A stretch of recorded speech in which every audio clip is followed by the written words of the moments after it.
Let's talk about how to put together a PTO planning calendar that actually will work to help you save your sanity just a little bit this upcoming year as a PTO leader.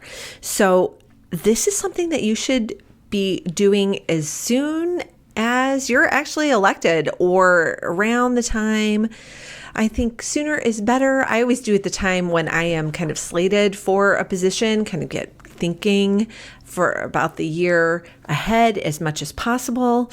So as PTO president, this is definitely something that you should be making sure is happening for everyone, like across your PTO, like all positions. Anybody who's in charge of an event, whether it's membership, staff appreciation, fundraising, family events, anything else, they all should be working together to put together a comprehensive planning calendar so that your PTO has a plan that it can execute on and kind of follow it and just bring to life. Before we go any further, I want to tell you that this video is actually sponsored by the Fundraising Success Kit, and it is a phenomenal resource that will really help you boost your fundraising no matter what kind of school parent group you are, whether a PTA, PTO, homeschool association, or anything else. Even a booster club can use it to make more money for their next fundraiser, no matter what fundraising concept you are using.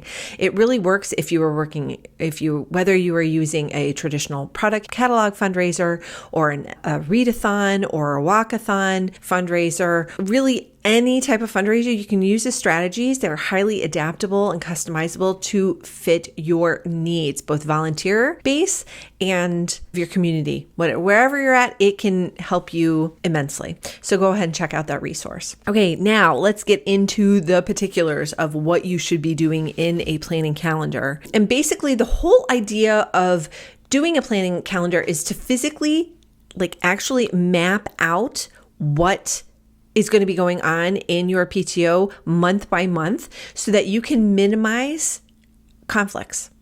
You just don't want to have conflicts. You don't want to have back-to-back events where you are going to be drawing upon the same volunteers' time and talents and energy and motivation again and again.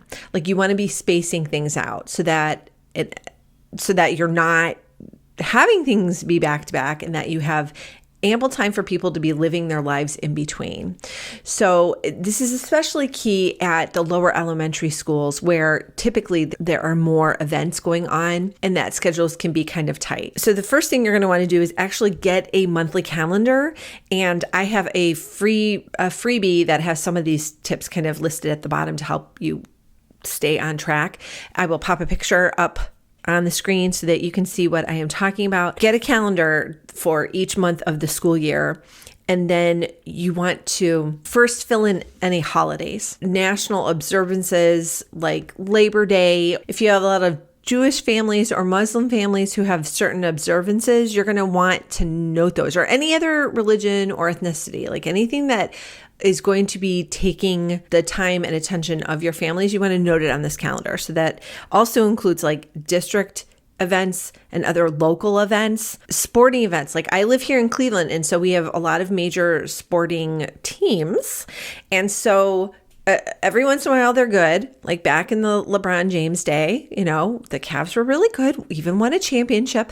And so you can't necessarily predict maybe playoff things or playoff chances or appearances when you are doing the planning, but when opening day is. The Guardians here, that was kind of a big deal, especially this year it collided with the eclipse that we had. So it was kind of a big deal. So you just want to know about those things. So look at dates that are going to be significant. If there is a huge rivalry, I went to the University of Kentucky, and so if my PTO was in Kentucky, I would not be planning things on any time the Kentucky football team has a home game. Nuh-uh. That is next level down there right now. People take it so seriously. And so you're not going to want to plan something opposing another big event because you're going to be making people choose. And when they're going to choose, when they have to choose, odds are they are not going to choose your PTO stuff because That's just the way it works. Like not everyone's going to want to go to a school event. So just don't even make that choice even be a thing. Like totally just clear the path and try to avoid that stuff as much as possible. Now, you're never ever going to be able to avoid all things, but you want to be smart about it and avoid major things. For example, if you were at a middle school and you plan a annual end of the year picnic for the kids, like you're not going to want to plan that for the same day as the high school graduation. Like that's a bad idea because those kids aren't going to be able to come if they have older siblings. Sure, the ones without older siblings will be able to come, but you're diluting the pool of possibilities and who you are able to service and who is able to come when there are conflicts like that. And that is such an easy one to avoid because, of course, you're going to know when the high school graduation date is because you're going to put that on your planning calendar. And then you're going to want to add your PTO meetings because you don't want to be having a family fun event the night of a PTO meeting and then your meeting can't happen. Maybe it's fine like for some months, like December is a light month that usually you can get away with not having a meeting and do something a little more social. So perhaps in that situation it'll be fine, but you definitely don't want to be planning something for like your very first meetings, or there are certain times of the year that are absolutely crucial for you to be meeting in person, like the beginning of the year, and then before any major fundraisers or family fun event, and then to when you need to announce the slate, and then for elections, and then installation, right? You want to look at any overlaps and right from the beginning and make adjustments as you go along. So then you're going to also want to see when you're going to fit in your fundraising. Now, for my high school, we do all of our fundraising through athletic concessions. So we have those dates, and typically there are no conflicts because they work in coordination with the school activities. But for other schools, like at the elementary level and the upper elementary level, really had to be more cognizant of what is going on so that, especially if is your school doing any fundraising? Like if they're doing fundraising, you don't want to be doing one anywhere close to when they're doing one because families are going to get confused and then they're going to have to choose, and likely both groups are going to suffer. Like you will earn less in the end when there is competition. The next thing you're going to want to layer on to the planning calendar is any family event or program that you're going to be doing throughout the year that you hope to do. Now, sometimes there are events that are always held about the same time of the year. This is your opportunity to tweak that date. If you have found that a different date would work better, then you can move it here. And this is a great way to actually like physically see what is going to be going on. I'm a highly, highly visual person, and the added benefit of just laying it all out and taking the time to add all this information is really helpful. And it's more helpful than doing it on a digital calendar because I think that would be hard to kind of layer everything on like this. So really doing it paper and pencil style is probably your best bet. Now, this calendar, I highly recommend that you kind of start before your summer planning meeting. And then when you are meeting with others for the actual summer planning meeting, or when you're meeting with your principal to be hashing things out, you can have it right there with you and use it in part of your discussion and to kind of figure out where you guys are going. And you're going to be able to make decisions because you have the information. Like information is so powerful.